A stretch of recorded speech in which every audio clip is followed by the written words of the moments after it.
Derrière cette voix se cache Hamidou Pouye, un malvoyant qui exerce avec amour et passion son métier de journaliste à la radio Oxygène de Pékin. Ses écouteurs souvent collés à l'oreille lui permettent de manipuler son ordinateur, d'où est installé un logiciel qui l'indique par voix sonore les applications. Lors de ses reportages et présentations, Hamidou utilise la méthode Braille pour faire correctement son travail. Au début, c'était un peu difficile, puisque eux, ils ne connaissaient pas peut-être la méthode Braille, mais le directeur, il connaissait un peu, mais depuis, j'ai essayé de faire avec leur compréhension. Je faisais la transcription en Braille. Né et grandi à Rufisque, Hamidou a été formé à l'École supérieure de la presse, de l'information et des techniques de santé de Thiès. Premier étudiant non-voyant sorti de cet établissement, c'est en 2015 qu'il a intégré la rédaction de la radio Oxygène.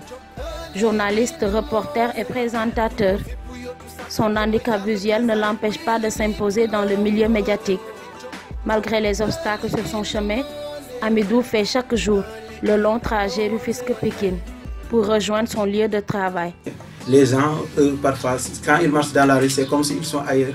C'est eux-mêmes qui viennent et ils te heurtent comme ça. Et alors qu'ils disent que si tu me dis pardonnez-moi, j'ai des problèmes de vision, ils disent ah ok. Alors que ce sont eux qui t'ont bousculé sur le chemin. Alors ici, les gens sont sympas, les journalistes, les animateurs, même la direction aussi, ils m'aident beaucoup dans ce que je fais et ils m'accompagnent aussi. Et je suis à l'aise, c'est comme dans une famille ici.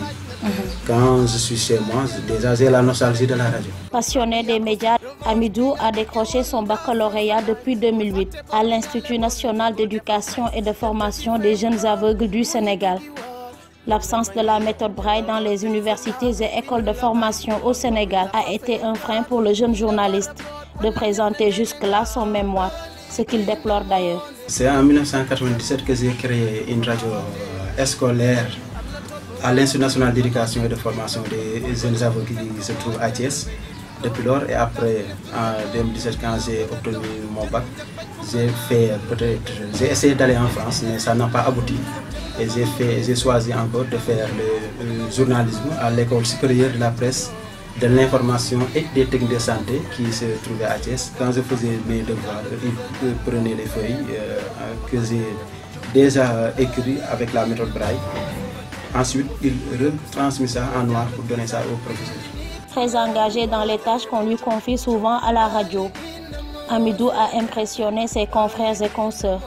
Code Douloum le décrit comme un journaliste attentif, humble et rigoureux dans son travail. Hamidou, c'est quelqu'un qui m'a marqué, parce qu'il a été la première personne avec qui j'ai eu à travailler et qui vit un certain handicap visuel. À ses premiers pas, quand il est arrivé en 2015, je me demandais comment est-ce qu'il pouvait faire ce travail. Mais le peu de temps que nous avons passé ensemble, ça fait 3 ans aujourd'hui, j'ai vu qu'il a beaucoup d'atouts. Aujourd'hui, marié et père de 2 garçons, à 38 ans, Hamidou Pouye se veut être le porte-parole des déficients visuels. Toutefois, il envisage de créer sa propre entreprise de presse pour apporter un nouveau souffle dans les médias. Mais avant cela, le journaliste interpelle l'État sur l'application de la loi d'orientation votée depuis 2010. Nous, peut-être les personnes en situation de handicap, on subit beaucoup de préjugés. C'est pour cela que avec mes amis, nous voudrons avoir peut-être une entreprise de presse pour sensibiliser surtout sur le handicap, leurs problèmes, mais aussi faire la promotion des personnes en situation de handicap. Puisque vous savez, certes l'État fait des efforts, mais ça reste toujours. Vous savez que la loi d'orientation sociale est votée depuis 2010, mais ça tarde toujours pour l'application des textes.